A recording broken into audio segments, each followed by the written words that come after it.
Hi, it's Mr. Anderson, and welcome to Biology Essentials video number 26. This is on behavior and how behavior affects natural selection.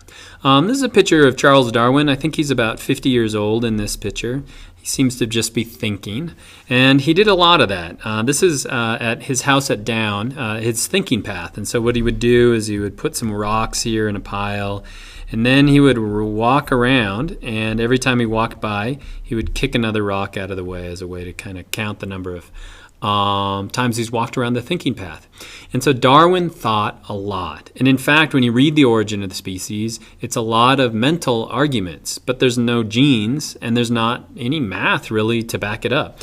And so Darwin was right, but he also didn't measure natural selection. In other words, there were, at the time he was walking around this path, that whole peppered moth with the white color and the dark color was going on in England. And if he would have actually been measuring, which nobody else was at that point, he could have gotten some data to back up his theories. And today we measure natural selection everywhere. Not only in the beaks of the finches in the Galapagos, but in the guppies of South America and in the viruses of HIV. And we measure it everywhere. And so what I'm going to try to do in this video is talk about 4 types of behavior and how they would affect natural selection. Remember, behavior, it's how you act, can either be innate or it can be learned. Innate means you're born with it, and so it's in your genes. Learned means you pick it up during your lifetime. And so a chimpanzee that learns from its mother how to use a tool would be a learned behavior. However, that grabbing reflex in a baby chimpanzee holding onto its mom is actually innate. And so what we're going to look at is behavior in organisms and how they affect natural selection. The 2 plant ones we'll talk about are phototropism and then photoperiodism. This is growth towards or away from light, and then growth in response to the amount of light. We'll talk about courtship in animals. Example will be the bowerbird. And then finally, we'll talk about how organisms can cooperate. Example, we'll do insects and flowers and how they coordinate their efforts in symbiosis through pollination.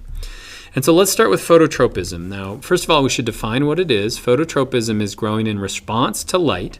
And so if the light is over here, you can actually see it in this picture. If the light is coming over here, remember what happens in a plant is the auxin will move away from the light. That makes the cells on this side of the plant grow faster than the cells on this side. And so it'll kind of bend in that direction. Phototropism is growth towards light. It could be growth straight up. It could be growth at an angle. All of this is phototropism. Now, how does this apply to natural selection? Well, when you look at a forest, you think, like a rainforest like this, you think it's very pretty. But it's really like war. There's a war going on between all the plants in this forest, and it's a light war. They're trying to get as much light as they can. And for all the trees that you see, there are a number of trees that you don't see. And that means that they don't get light, and that means that they die and their genes die with them. In other words, how did phototropism come to be? Well, it could be that auxin was used for another purpose, just to get plants to grow. But once you had differential movement of auxin, then you could get growth in response to light. And so if you can't grow towards light, you die, and the genes would die with you. But it's being tweaked on a daily basis. What about photoperiodism? Photoperiodism is responding to the amount of light during the day. And so we can sense weather with that. And so this is a rose, and it's a rose that's flowering. It's trying to attract pollinators. But it has a choice to make, this plant. And when I say that, I'm anthropomorphizing a little bit. It has been decided at what time it actually will flower. And what decided that was natural selection. So you imagine, let's say we have a bunch of roses, and some flower way early in May, and some flower in June, and some flower in July. Well, if you flower too early, winter comes late, and the rose may die. So it won't, even though it's flowered early and grown early, it can't pass that off because maybe there's no insects to actually pollinate it, or maybe it physically dies. Now, July, we don't think of July being a time to winter. So how could they die here? Well, let's say you flower late. That means you drop the seeds late. That means winter comes and kills them early, or you don't have time to actually drop the seeds. And so there's this bell-shaped curve of a perfect time to flower. they're sensing the photoperiodism using phytochromes and figuring out this is the time to flower. And so that's been chosen over time, what time they flower. You flower too early, it doesn't work. Flower too late. But as the climate starts to change, we're probably starting to see a shift of this bell-shaped curve towards May. Okay, let's talk about courtship. Courtship in humans you're probably familiar with, but courtship in all animals is super important. And that's due to sexual selection. So this is a bower bird. A bower bird gets its name because it builds a bower. A bower is like a house. And this is a male bower bird, and it literally has built this whole bower. This is in Australia. It's a greater bower bird. So it's lined up these leaves in here. It's lined up all of these rocks and these sticks, and the leaves are positioned here. In other words, this bower bird has made this attractive to attract a female. So she'll actually fly around the female bower birds looking for the best bower, and she's going to choose to only mate with a male that can make like a super nice bower.